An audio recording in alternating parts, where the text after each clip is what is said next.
Hello everyone and welcome once again to this online platform Sushma Singh Academy. How are you all? I hope you all are good. Today in the series of most important 500 questions we'll cover question number 331 to 350. So let's begin the class. Question number 331 is Lysander is the character in Lysander character किसमें होता है? A Midsummer Night's Dream, King Lear, A Comedy of Errors या Romeo and Juliet? What will be the right answer for this question? Lysander character Midsummer Night's Dream में होता है और Lysander एक fictional character है William Shakespeare's के play Midsummer Night's Dream में। Midsummer Night's Dream की अगर बात की जाए ये एक कॉमेडी है and it is written in 5 acts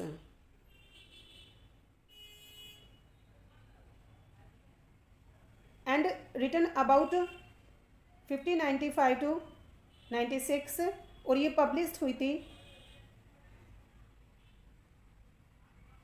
quarto addition में 1600 में।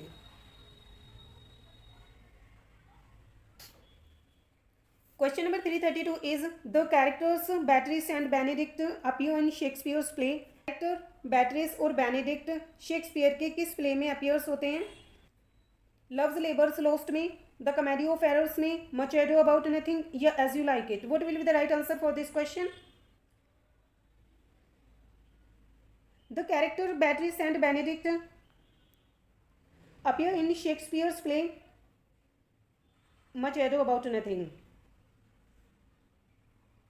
और मच एडो अबाउट नथिंग एक कॉमेडी है शेक्सपियर के द्वारा राइट की गई जो कि राइट हुई थी इन 1598 में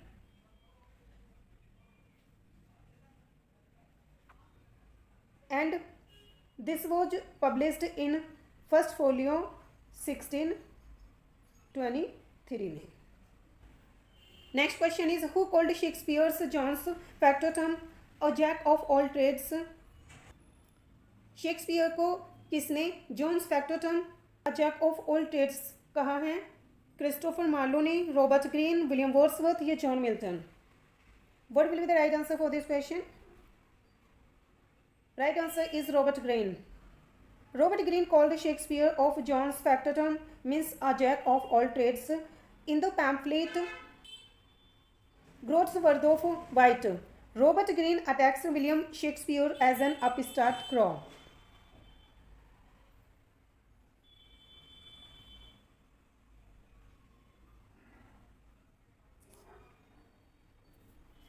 And he also criticized Shakespeare as an absolute John's factotum in the same pamphlet. If we talk about the Robert Greene, was one of the university wits, a member of the Cambridge, trained literary scholars of the era along with the Christopher Marlowe and Sir Walter Raleigh.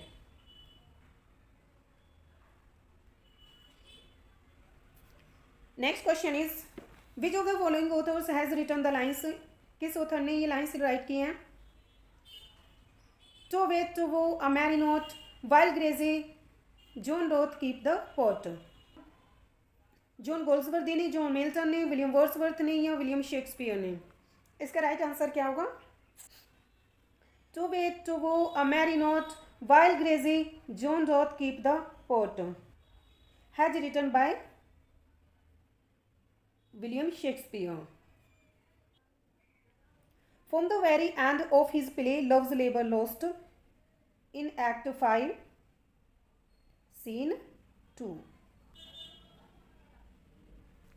Malcolm in Macbeth is Duncan's. Malcolm Macbeth में Duncan का क्या होता है? Second सन, brother, friend या eldest son?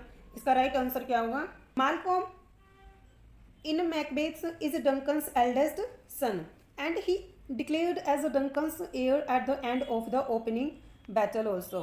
An event that Macbeth sees as an obstacle to his ambition.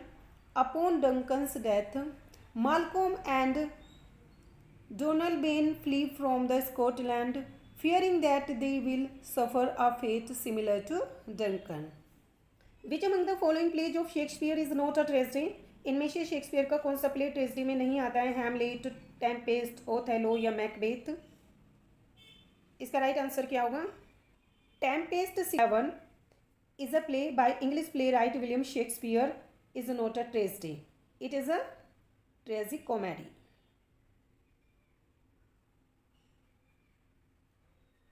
Tempest की form है tragicomedy, जबकि बात की जाए हैमलेट, ओथेलो और मैकबेथ, ये तीनों आती हैं ट्रेजिडी में. As you know very well कि विलियम शेक्सपियर की 4 ग्रेट ट्रेजिडीज हैं, जिनमें है King Lear, Hamlet, Othello and Macbeth. इनमें हैमलेट 5 एक्ट्स में राइट की गई हैं एंड पब्लिश्ड इन 1602. ओथेलो 1604 and Macbeth 1606, written in 5 acts. Next question is, who among the following characters Shakespeare has spoken the famous line? इनमें से Shakespeare के किस कैरेक्टर के द्वारा ये फेमस लाइन बोली गई है? To be or not to be, that's the question. King Lear, Othello, Prospero या हैमलेट? इसका राइट आंसर क्या होगा? The character Hamlet has spoken the famous line to be not to be, that's the question, in Shakespeare's play Hamlet in act 3 scene 1.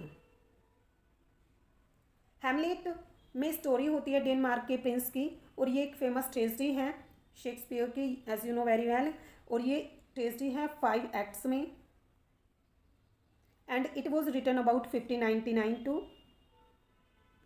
1601 और ये publish हुई थी 1603 में in a quarto edition. Next question is, Emilia in Shakespeare's Othello is? Emilia Shakespeare's के Othello में होती हैं wife of Rodrigo, wife of Cassio, wife of Iago या वाइफ ऑफ ओथेलो? इसका राइट आंसर क्या होगा? Emilia in Shakespeare's Othello is the wife of Iago. And as you know very well, Othello एक famous tragedy है Shakespeare की, जिसमें story होती है ओथेलो की. ये ट्रेजिडी फर्स्ट परफॉर्म हुई थी 1604-05 में और सेट हुई थी Venice and seaport in Cyprus. And in the end of this play Emilia tells Othello that Desdemona इस प्ले में वाइफ होती है ओथेलो की, is innocent and Iago is a husband of Emilia, is behind the tragic plot. Iago stabs the Emilia. Which play by Shakespeare described jealousy as the green-eyed monster? कौन सा play Shakespeare के द्वारा describe किया गया jealousy as the green eyed monster के रूप में? King Lear, Hamlet, Othello या मैकबेथ? इसका राइट आंसर क्या होगा? In Othello Shakespeare describes jealousy as the green-eyed monster. In Act 3 scene 3 of the play Othello. Here Iago tries to manipulate Othello by suggesting that his wife Desdemona is having an affair. Iago plants the seed of the jealousy in Othello's mind by saying these, "Oh, be aware, my lord, of jealousy. It is the green-eyed monster which doth mock the meat it feeds on." Question number 340 is, the subtitle of the Shakespeare's Twelfth Night is? Shakespeare के 12th night का subtitle क्या होता है? As you will, what you will, as you wish या what you wish? इसका right answer क्या होगा? The subtitle of the Shakespeare's play 12th night is what you will. It is a comedy in 5 acts and it was written about 1600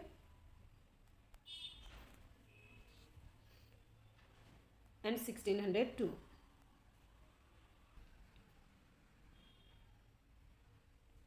In which one of the following poems William Wordsworth is enchanted and moved by a single girl's song? Options: St. Tintin Abbey, Wandered lonely as a cloud, The world is too much with us, या The solitary reaper? What will be the right answer for this question? Right answer is The solitary reaper. Solitary reaper is a lyric poem by English romantic poet William Wordsworth and one of his best known works. The song of the girl has stopped him from going to his business.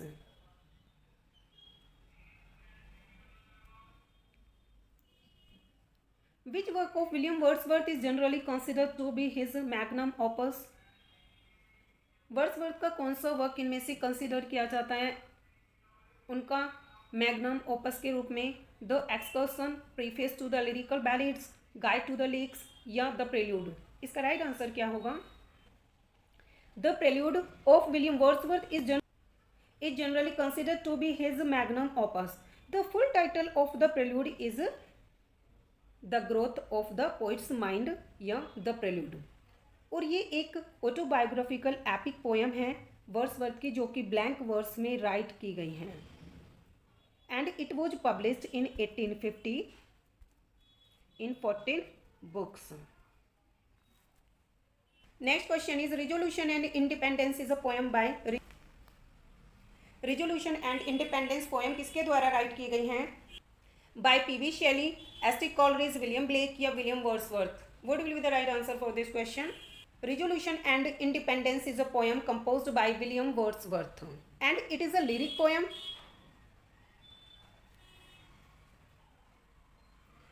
that was composed in 1802 and published in 1807 in his poetic collection Poems in 2 volumes. And the central theme of the poem is the need for resolution and independence in the face of old age and acute sufferings. Who wrote the Lucy poems? This will be poems. द्वारा right की गई हैं William Shakespeare के द्वारा, John Keats के द्वारा, Matthew Arnold के द्वारा, विलियम वर्ड्सवर्थ के द्वारा. इसका राइट आंसर क्या होगा? William Wordsworth wrote the Lucy poems and Lucy poems is a series of 5 poems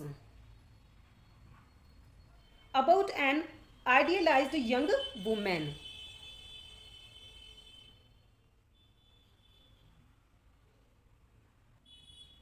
Named Lucy, and it was published in the second edition of Lyrical Ballads in 1800.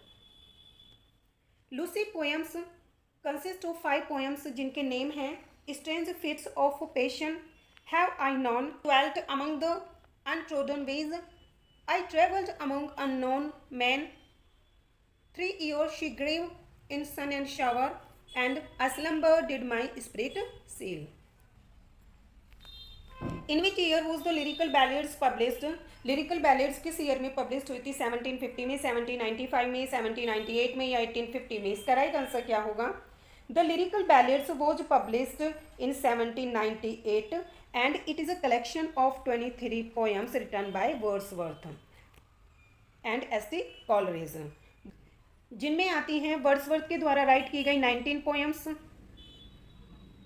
And Coleridge के द्वारा right की गई 4 poems and it was published in 1798. Which of the following is a sonnet? इनमें से कौन सा sonnet माना जाता है? The world is too much with us, we are 7, the solitary reaper या I slumber did my spirit seal? इसका right answer क्या होगा? The World is Too Much With Us is a sonnet by William Wordsworth, and like most Italian sonnet, it has the 14 lines. And it is written in iambic pentameter.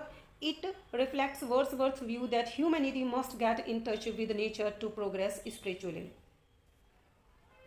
Which of the following forms does Saturn not take in Paradise Lost? Paradise Lost में Saturn इनमें से कौन सी form नहीं लेता है? Snake की, cormorant या owl? इसका राइट आंसर क्या होगा? Saturn doesn't take the form of owl in Paradise Lost. ये तीनों फॉर्म्स सैटर्न के द्वारा पैराडाइज लॉस्ट में ली जाती है, बट आउल की फॉर्म नहीं ली जाती हैं. As you know very well, John Milton का पैराडाइज लॉस्ट एक एपिक पोएम है जो कि ब्लैंक वर्स में राइट की गई है और ये पब्लिश हुई थी 1667 में इन 10 बुक्स एंड 1674 में 12 बुक्स में.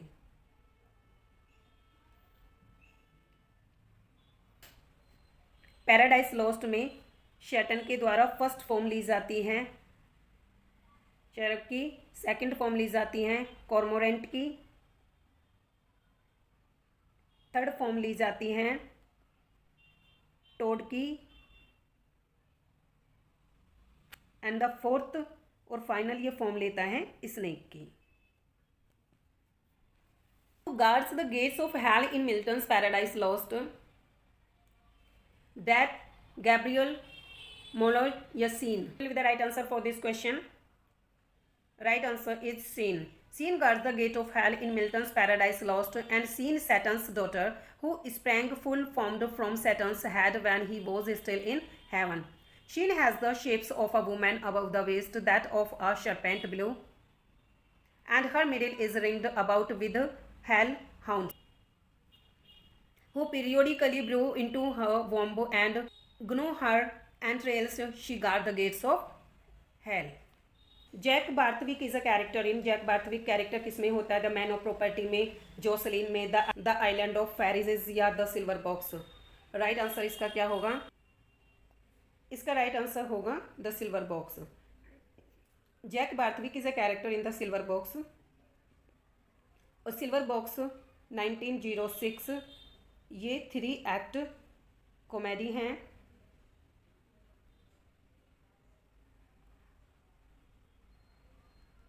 Written by John Goldsworthy.